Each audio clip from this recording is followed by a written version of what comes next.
नमस्कार, आप देख रहे हैं हमारी खास पेशकश हक आपका। मैं हूं आपके साथ दिव्यांश शर्मा। कहा जाता है स्वच्छता में देवताओं का वास होता है। साफ सफाई इंसान को स्वस्थ और खुशहाल बनाती है, लेकिन जब हम अपने आसपास देखते हैं तो सचमुच घोर निराशा होती है। चारों तरफ गंदगी का अंबार और गंदगी से बजाती नालियों को देखकर लोग सोचने पर मजबूर हो जाते हैं, ये शहर है या कूड़ा घर। सिर्फ शहर ही नहीं, हमारे गांव और कस्बों का तो गंदगी से और भी ज्यादा बुरा हाल है। इन गंदगियों की वजह से बीमारियां फैलती हैं और हर साल कई लोग मौत का शिकार हो जाते हैं। लेकिन इन सब से हमारे नगर पालिका, नगर निगम या सरकार पर कोई फर्क पड़ता हुआ नहीं दिखाई देता। ऐसे में सबसे बड़ा सवाल ये खड़ा होता है, आखिरकार कब तक जनता चुप बैठेगी? श्री न्यूज ने गंदगी के खिलाफ मुहिम शुरू की है। आप भी हमारे साथ अपनी आवाज बुलंद कीजिए, क्योंकि ये है हक आपका।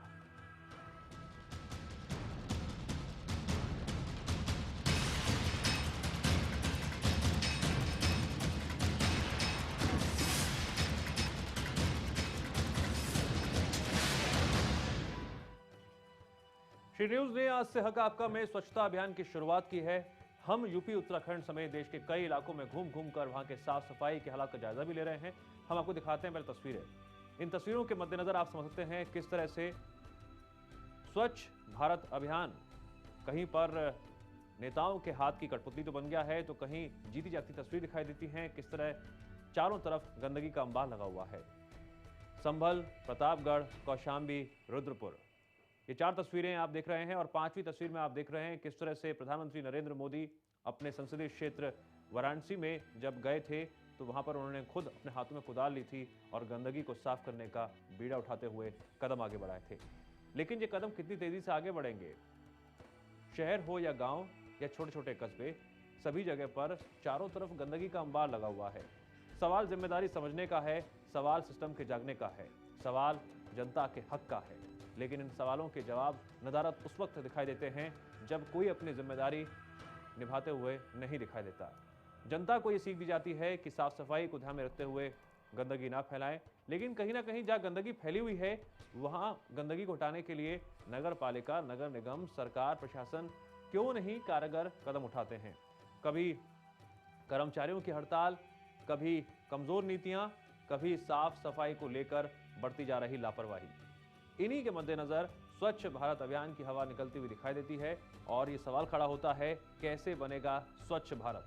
आप भी इस मुहिम में जुड़ जाइए और सवाल खड़े करते हुए बताइए कि आपके क्षेत्र में कौन जिम्मेदार है गंदगी को फैलाने में और साथ ही साथ गंदगी को साफ ना कर पाने में। और साथ ही साथ हमें आप ये भी बताइए कि आपके अपने राज्य की सरकार सफाई अभियान को लेकर क्या नीतियां अपना रही है, और जो नीतियां अपनाई भी जा रही हैं क्या उसका असर आपके आसपास दिखाई भी देता है, या फिर सिर्फ और सिर्फ बड़ी बड़ी बातें कही जाती हैं। प्रधानमंत्री नरेंद्र मोदी ने भी स्वच्छ भारत अभियान की शुरुआत की।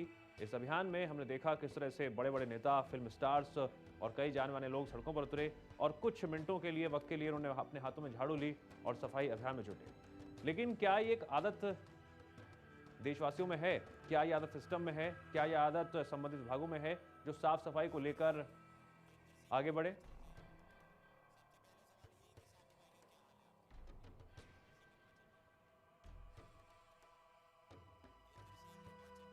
हिमाचल प्रदेश से पहले कॉलर जुड़ गए हमारे साथ इंद्र सिंह। इंद्र सिंह, आपके क्षेत्र में सफाई को लेकर क्या स्थिति दिखाई देती है, हमें विस्तार से बताइए।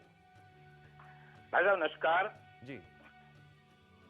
मैं आपको बताना चाह रहा था कि हिमाचल प्रदेश में वैसे तो स्वच्छता है, वैसी कोई बात नहीं है, लेकिन जो हमारे शहर हैं जी, शहरों में जो कूड़ादान है वहां पर गाय बैल खड़े रहते हैं और जो उसमें कूड़ादान डालने के लिए जो व्यक्ति औरत या व्यक्ति उसमें आना चाहता है वो दूर से फेंक देता है जी। एक तो वो बंद होना चाहिए। दूसरे ये जो हम अपनी शिक्षा व्यवस्था है हमारी जी, जो विद्यालय है, हमारे विद्यालय में छोटे छोटे बच्चों को ये संस्कार देने पड़ेंगे, तब जाकर के बात होने वाली है, वरना हम ऊपर ऊपर से बातें करते जाएंगे और ये उसका परिणाम कुछ नहीं निकलने वाला है।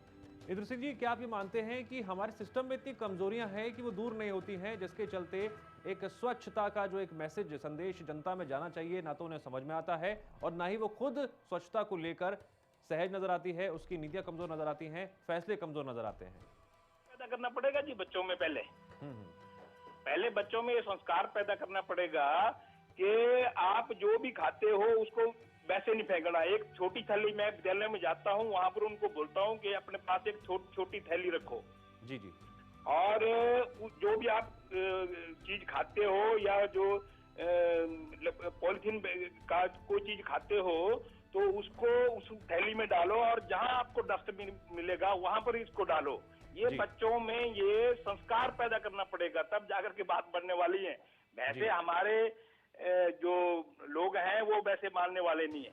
जी चलिए, आप अपने प्रदेश की सरकार को कितने नंबर देंगे 0 में से 10 की अगर हम बात करें, जिस तरह से वो काम कर रही है सफाई को लेकर?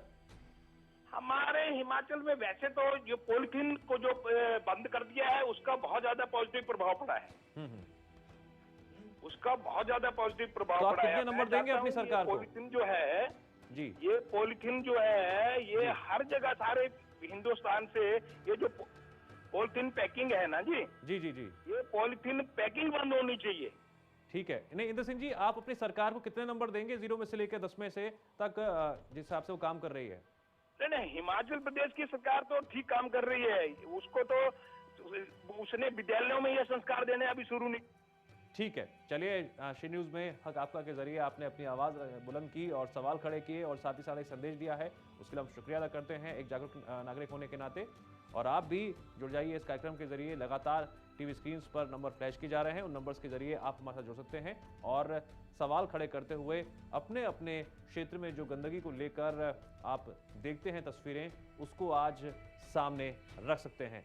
हमारा मकसद एक ही है, शासन प्रशासन को जगाना और साथ ही साथ उन तमाम क्षेत्रों में जहां तक या तो कैमरा नहीं पहुंचा है या फिर सफाई अभियान को लेकर नगर निगम से लेकर नगर पालिका और सरकार सजग नजर नहीं आती है, उन क्षेत्रों के बारे में भी हकीकत निकलकर सामने आए और तमाम जो वायदे किए जाते हैं उन वायदों की हकीकत आज जनता के सवालों के जरिए सबके सामने आए।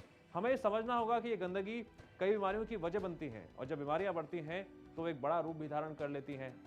ऐसे में इस समस्या से निपटना और इस समस्या को सुलझाना जनता के साथ साथ शासन प्रशासन की भी बड़ी जिम्मेदारी है।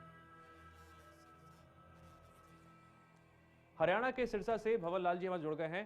भवन जी, अपनी आवाज बुलंद कीजिए, हक है आपका। भवन जी, सुन पा रहे हैं आप मुझे? हाँ जी जी, आपके क्षेत्र में सफाई को लेकर क्या स्थितियां हैं, क्या तस्वीर दिखाई देती हैं आपको? सर जी आया तो सफाई कोई तो कुछ भी नहीं है अभी जी। सब कुछ तस्वीर पड़ी है सर जी, कुछ भी नहीं है जी। सरकार सरकार के कदम क्या आपको काफी नजर आते हैं? जिस तरह से स्वच्छता अभियान की बात कही जाती है, जिस तरह से गंदगी को साफ करने को लेकर तमाम तरह की बातें कही जाती हैं, असलियत क्या है आपके क्षेत्र की?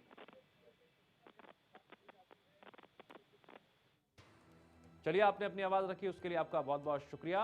तो साफ तौर से गंदगी को लेकर जनता अपनी अपनी बात रख रही है, किस तरह से उनके क्षेत्र में गंदगी का अंबार लगा हुआ है और उसे हटाने में कहीं ना कहीं लापरवाही बढ़ती जाती है और ये गंदगी लगातार बढ़ती जा रही है। रविंद्र जुड़ गए हमारे साथ देश की राजधानी दिल्ली से। रविंद्र, देश की राजधानी की दो अलग अलग तस्वीरें सामने आती हैं। एक वो तस्वीर जहां पर बड़ी बड़ी बिल्डिंग हैं, ऊंची ऊंची इमारतें हैं, बड़े बड़े रिहायशी घर हैं, नेताओं के घर हैं, फ्लैट्स हैं, बंगले हैं, लेकिन दूसरी एक दिल्ली की तस्वीर वहां भी है जहां गंदगी का अंबार लगा हुआ है। आपकी क्या प्रतिक्रिया है जिस तरह से अपने आसपास आप गंदगी को लेकर देखते हैं, क्या कुछ काम हो रहा है? मेरे विचार से जो नगर निगम और नगर पालिकाएं होती हैं, हेलो जी जी बताइए, आपकी आवाज आ रही है? मेरे विचार से जो नगर निगम और नगर पालिकाएं होती हैं और इनमें जो भी कर्मचारी नियुक्त किए जाते हैं जी, उनकी कोई अकाउंटेबिलिटी नहीं है। वो ठीक तरीके से अपना काम प्रॉपर वे में नहीं करते हैं। 4 घंटे का काम जो है 12 घंटे और 16 घंटे और 24 घंटे में करते हैं। इनकी जवाबदेही तय होनी चाहिए।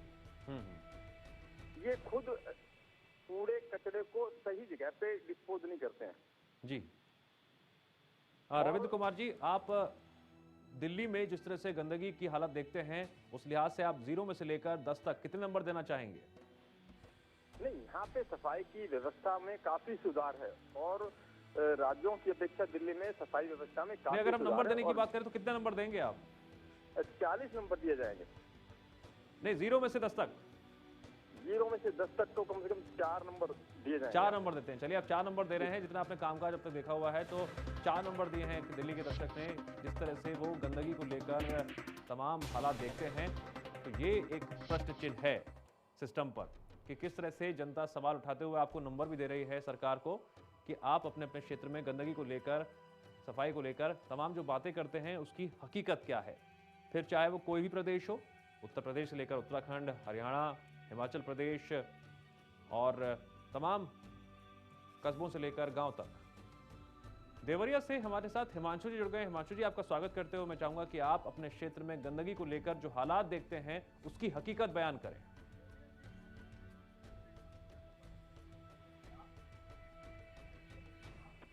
जी बताइए। जी सर। हिमांशु जी, सुन पा रहे हैं आप मुझे? जी सर, हेलो। जी बताइए। सर यहाँ पे मतलब देवरिया में बहुत कचरा हो गया है और मतलब अच्छा नहीं दिखता है। जी, क्या वजह मानते हैं आपकी इतनी ज्यादा गंदगी बढ़ती जा रही है? उत्तर प्रदेश में तो स्वच्छता भारत अभियान को लेकर नेता सड़कों पर उतर आए थे, उनके हाथ में झाड़ू भी दिखाई दी थी, लेकिन साफ सफाई को लेकर सजगता दिखाई नहीं देती। क्या वजह मानते हैं आप?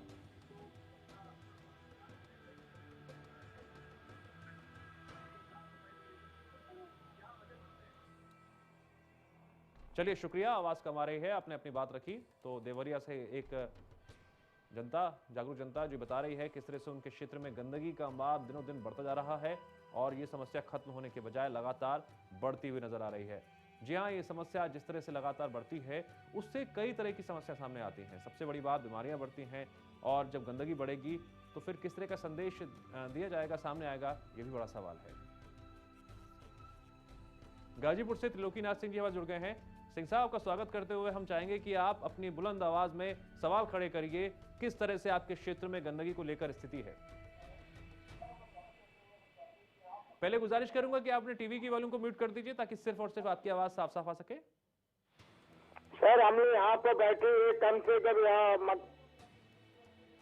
जी सर, यहाँ पर हम लोग कम से कम 30 साल से मकान बनाकर बैठे हैं सर। आज तक हम लोग के पास रोड नहीं है सर। जी।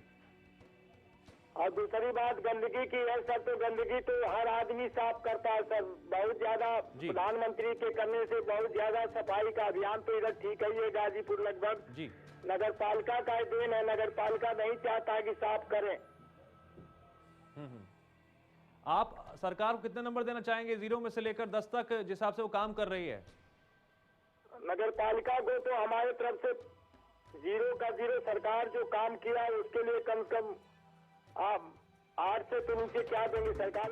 चलिए, जो जिम्मेदार लोग हैं नगर निगम, उनको 0 नंबर दिया है एक जागरूक जनता ने। आपका बहुत बहुत शुक्रिया उससे अपनी बात रखने के लिए।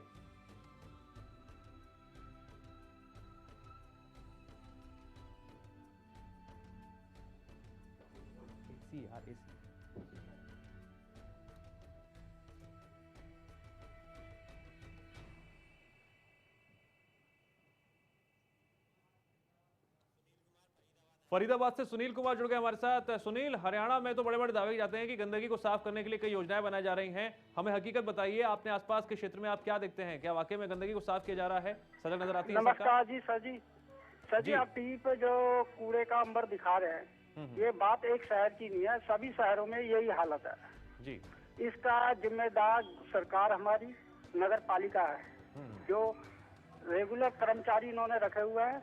ये लोग काम करते नहीं है, घर बैठ के एक सरकार से मोटी सैलरी ऐंठ लेते हैं। इसका सलूशन यही कर सकती है गवर्नमेंट कि इस सरकारी वैकेंसी को खत्म करके सारा प्राइवेट कॉन्ट्रैक्ट दे।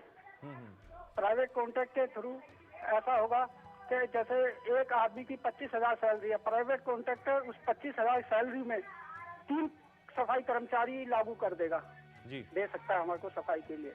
इसके थ्रू कुछ सफाई का